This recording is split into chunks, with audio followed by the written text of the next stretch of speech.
திரையில் கொடூர வில்லன், நிஜத்தில் தங்கமானவர். 60 ஆண்டுகளுக்கும் மேலாக மாலை போட்டு சபரிமலைக்கு சென்ற குருசாமி, மாஞ்சேரி நாராயணன் நம்பியார் என்கிற எம்மன் நம்பியார். 1919ஆம் ஆண்டு கேரள மாநிலம் கண்ணூர் மாவட்டத்தில் உள்ள மாஞ்சேரியில் பிறந்தவர். தந்தையின் பணி காரணமாக சிறு வயதிலேயே ஊட்டிக்கு வந்து சேர்ந்தார். அங்குள்ள பள்ளியில் சேர்ந்த போதும் படிப்பு ஏறவில்லை. அந்த நேரத்தில் நவாப் ராசமாணிக்கம் குழு நாடகம் போடுவதற்காக ஊட்டிக்கு வந்தது. அதில் நம்பியாருக்கு வேலை கிடைத்தது. நடிப்பதற்கு அல்ல, சமைப்பதற்கு. ஆம், சமையல் உதவியாளராக 13 வயதில் வேலைக்கு சேர்ந்தார் நம்பியார். அப்போதெல்லாம் குளித்து சுத்தபத்தமான பிறகே சமையல் வேலையை தொடங்குவார்கள். அங்கிருந்துதான் இந்த பழக்கம் நம்பியாருடன் ஓட்டிக்கொண்டது. நாடக குழுவின் பசி போக்கிய அவருக்கு கொஞ்சம் கொஞ்சமாக நடிக்கவும் வாய்ப்பு கிடைத்தது. அந்த பயணம் நாடக மேடையிலிருந்து சினிமாவுக்கு அழைத்து வந்தது. 1935ஆம் ஆண்டு பக்த ராமதாஸ் என்ற படத்தில் முதலாக நடித்தார். அதில் அவர் நாம் பார்த்து பழக்கப்பட்ட நம்பியார் அல்ல. அதாவது மிரட்டும் வில்லனாகவோ குணச்சித்திர கதாபாத்திரமாகவோ பக்த ராமதாஸ் படத்தில் அவர் நடிக்கவில்லை. நம்பியாருக்கு முதலில் கிடைத்தது காமெடி கேரக்டர். அதன் பெயர் மாதண்ணா. திரைப்படங்களில் நடிக்க தொடங்கிய பிறகும் நாடக மேடையை விட்டு நம்பியார் இறங்கவில்லை. அப்போது நாடக கம்பெனியில் நம்பியாருக்கு மாதம் 3 ரூபாய் ஊதியம் வழங்கப்பட்டதாக ஒரு தகவல் உண்டு. அதில் 1 ரூபாயை தாம் வைத்துக் கொண்டு 2 ரூபாயை அம்மாவிடம் கொடுத்து விடுவாராம். அந்த நேரத்தில் நடிகர் சாரங்கபாணிக்கு கையில் ஏதோ பிரச்சனை ஏற்பட்டதால் அந்த வாய்ப்புகள் நம்பியாருக்கு கிடைத்தன. சிறு வயதிலேயே ஹார்மோனியம் வாசிப்பார் நம்பியார். நாடக கம்பெனியில் சேர்ந்த பிறகு ஒரு சில முறை மேடைகளில் ஹார்மோனியம் வாசித்திருக்கிறார். 1944ஆம் ஆண்டு TK கிருஷ்ணசாமி நாடக குழுவில் சேர்ந்தார். அங்கு கவியின் கனவு என்ற நாடகத்தில் ராஜகுரு கதாபாத்திரத்தில் நடித்தார். அதன் மூலம் ரசிகர்களின் பாராட்டை பெற்றார். கவியின் கனவு நாடகத்தை பார்த்த ஜூபிட்டர் பிலிம்ஸ் நிர்வாகத்தினர் வித்யாபதி, ராஜகுமாரி உள்ளிட்ட படங்களில் நடிக்கும் வாய்ப்பை நம்பியாருக்கு வழங்கினார்கள். இதில் ராஜகுமாரிதான் எம்ஜிஆர் ஹீரோவாக நடித்த முதல் படம்.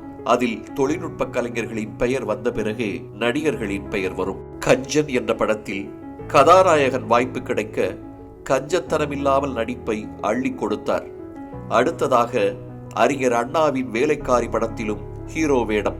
தொடர்ந்து கல்யாணி, கவிதா ஆகிய படங்களிலும் நாயகனாக நம்பியார் நடித்தார். 1950ஆம் ஆண்டு வெளியான திகம்பர சாமியார் திரைப்படம் நம்பியாரின் திரை வாழ்க்கையில் முக்கியமான படம். அதில் 11 கெட்டப்களில் நடித்தார் நம்பியார். விடுதலைக்கு முன்பு சுதந்திரத்தை மையப்படுத்தி படம் எடுத்தார்கள்.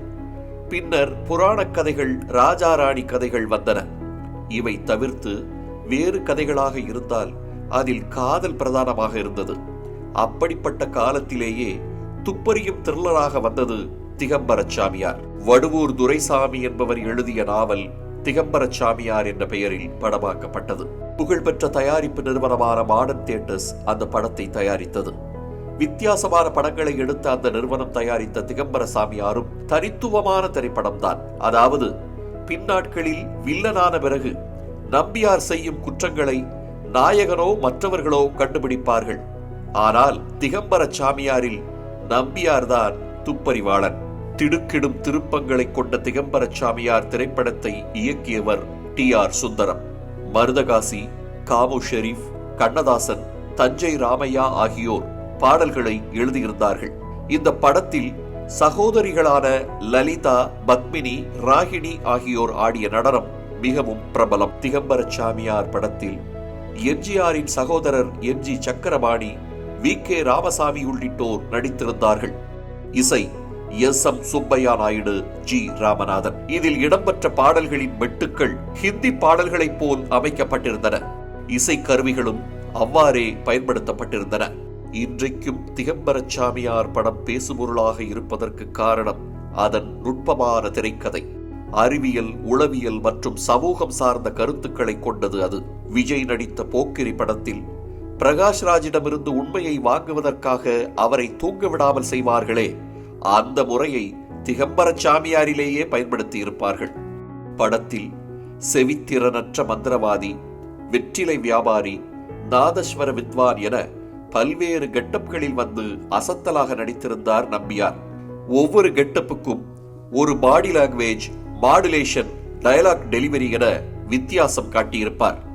ரஜினிகாந்த், சத்யராஜ், சரத்குமார் போன்றவர்கள் எல்லாம் வில்லனாக இருந்து ஹீரோவானவர்கள். ஆனால் நம்பியார் ஹீரோவில் இருந்து வில்லனாக மாறினார். 2 உள்ளங்கைகளை சேர்த்து வைத்துக் கொண்டு நம்பியார் காட்டிய வில்லத்தன மேனரிசத்தை ரசிக்காதவர்கள் யாரும் இருக்க முடியாது. எம்ஜிஆர் படத்தில் நம்பியார் தான் வில்லன். சிவாஜி சினிமாவில் அவருக்கு எதிரி நம்பியார். காதல் மன்னன் ஜெமினிக்கு குடைச்சல் கொடுப்பதும் அவர்தான். தென்னகத்து ஜேம்ஸ் பாண்ட் ஜெய்சங்கருக்கு சிக்கலை ஏற்படுத்துவதும் நம்பியாரே.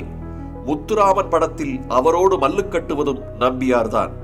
இப்படி படத்துக்கு படம் கதாநாயகர்கள் மாறிக்கொண்டே இருந்தாலும் வில்லன் நம்பியார்தான் என்று சொல்லும் அளவுக்கு வில்லத்தனத்தில் கொடிகட்டி பறந்தார். கருப்பு வெள்ளை காலத்தில் நம்பியாரோடு இணைந்து நடிக்காத நாயகர்களை விரல் விட்டு எண்ணி விடலாம். அன்றைக்கு பிரபலமாக இருந்த எந்த தயாரிப்பு நிறுவனமும் நம்பியார் வேண்டாம் என்று சொன்னதில்லை. அவரை தவிர வேறு யாராலும் தங்கள் படத்தின் கதாபாத்திரத்தை சிறப்பாக செய்ய முடியாது என்பதில் பல இயக்குநர்கள் உறுதியாக இருந்தார்கள்.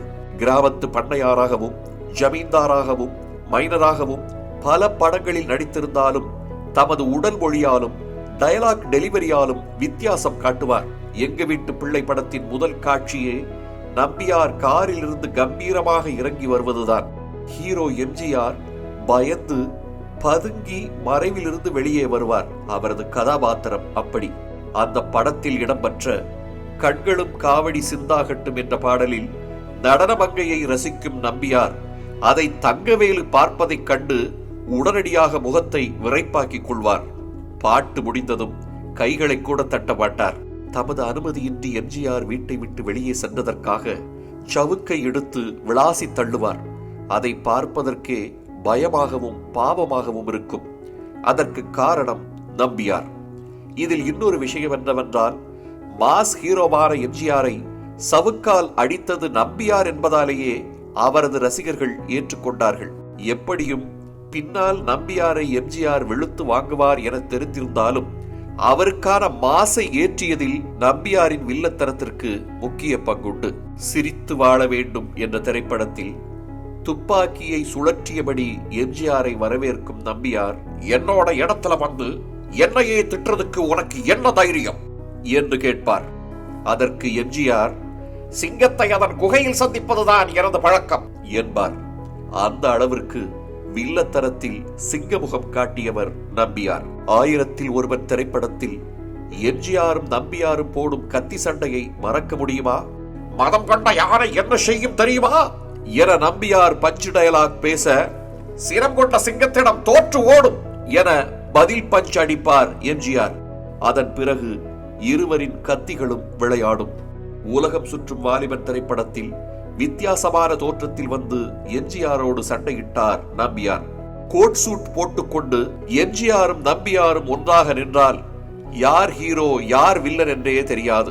உடற்பயிற்சி, மனப்பயிற்சி, உணவு கட்டுப்பாடு, உயர்ந்த ஒழுக்கம், பழகுவதில் இனிமை, பக்தியில் மேன்மை என்று வாழ்ந்தவர் நம்பியார். நடிகர் திலகம் சிவாஜி கணேசனுடன் அம்பிகாபதி, தங்கமலை ரகசியம், அமரதீபம், ராஜபாட் ரங்கத்துறை, மக்களை பெற்ற மகராசி, திரிசூலம், வாழ்க்கை உள்ளிட்ட பல படங்களில் நம்பியார் நடித்துள்ளார்.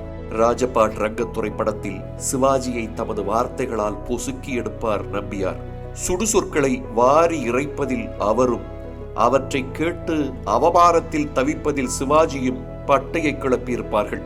அந்த காட்சியின் இறுதியில் தமது மகளை 2ஆம் தாரமாக திருமணம் செய்து கொள்வதாக கூறும் SV ராமதாஸை எச்சரிக்கும் போது சிறந்த நடிப்பை வெளிப்படுத்தியிருப்பார் நம்பியார். வாழ்க்கை திரைப்படத்தில் ஏழை மெக்கானிக் சிவாஜியின் இளைய மகனான ரவீந்திரன் கோடீஸ்வரர் நம்பியாரின் மகள் சில்க் ஸ்மிதாவை காதலிப்பார். அவரையே திருமணம் செய்து கொண்டு வீட்டோடு மாப்பிள்ளையாக சென்று விடுவார். அதை தாங்க முடியாமல் சிவாஜியின் மனைவி அம்பிகாவின் உடல்நிலை பாதிக்கப்படும். அவரை காப்பாற்றுவதற்காக தமது மகனை விட்டுவிடும்படி நம்பியாரிடம் கெஞ்சுவார் சிவாஜி. அப்போது கொஞ்சம் கூட ஈவு இரக்கமில்லாமல் நம்பியார் பேசும் வசனங்கள் மிக பிரபலம். பின்னர் அதே வசனத்தை கூறி சிவாஜி ரிவெஞ்ச் எடுப்பது மற்றும் ஒரு ஹைலைட். நெஞ்சம் மறப்பதில்லை படத்தில் ஜென்மங்களை கடந்து காதலர்களை பிரிக்கும் கொடூர வேடம். அந்த காலத்தில் இரவு காட்சி படம் பார்த்து விட்டு வருவோர் எங்கே வழியில் நம்பியார் வந்து ஏதாவது செய்து விடுவாரோ என பயந்து கொண்டே செல்வார்களாம். அந்த அளவுக்கு நம்பியார் என்றால் அச்சம். ஆதிபராசக்தி படத்தில் சாமியாரான நம்பியாரை பாடாய்படுத்துவார் சுருளிராஜன். அம்மனை பார்க்க வேண்டும் என்று கேட்கும் சுருளிக்கு நம்பியார் பதில் தரும் காட்சிகள் ரசிகர்களை கவரும் வகையில் அமைந்தன. எம்ஜிஆர், சிவாஜி மட்டுமன்றி அடுத்த தலைமுறை நாயகர்களான ரஜினி, கமல் ஆகியோருக்கும் வில்லனாக நடித்து கலக்கினார் நம்பியார். தமிழ், மலையாளம், தெலுங்கு, ஹிந்தி உள்ளிட்ட மொழிகளில் சுமார் 1000 திரைப்படங்களில் நம்பியார் நடித்திருக்கிறார். சக்தி என்ற மலையாள படத்தில் விக்ரமன் என்ற கதாபாத்திரத்தில் வந்து மலையாள ரசிகர்களை மலைக்க வைத்தார் நம்பியார்.